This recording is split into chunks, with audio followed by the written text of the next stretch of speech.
শিরোনামেই আপনারা শুনছিলেন, হেলিকপ্টার দুর্ঘটনায় নিখোঁজ ইরানের প্রেসিডেন্ট ইব্রাহিম রাইসি। আজারবাইজান থেকে ফেরার পথে দুর্ঘটনার কবলে পড়ে তাকে বহনকারী হেলিকপ্টার। হদিশ নেই দেশটির পররাষ্ট্রমন্ত্রী সহ বেশ কয়েকজন ঊর্ধ্বতন কর্মকর্তার। তাদের খোঁজে মাঠে নেমেছে 40টির বেশি উদ্ধারকারী দল।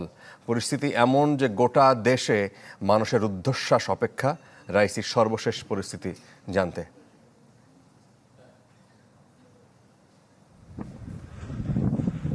বৈরী আবহাওয়ায় থমথমে ইরানের উত্তর পশ্চিমাঞ্চল। এরই মধ্যে চলছে উদ্ধার কাজ। মাঠে নেমেছে পুলিশ, সেনাবাহিনী ও রেড ক্রিসেন্টের উদ্ধারকারী দল। সবার চোখে মুখে উদ্বেগ। কোথায় আছেন ইরানের প্রেসিডেন্ট ইব্রাহিম রাইসি?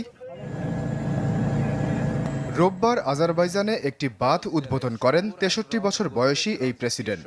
সেখান থেকে 3টি হেলিকপ্টারের বহর নিয়ে তেহরানের উদ্দেশ্যে রওনা দেন তিনি। সাথে ছিলেন পররাষ্ট্রমন্ত্রী, পূর্ব আজারবাইজান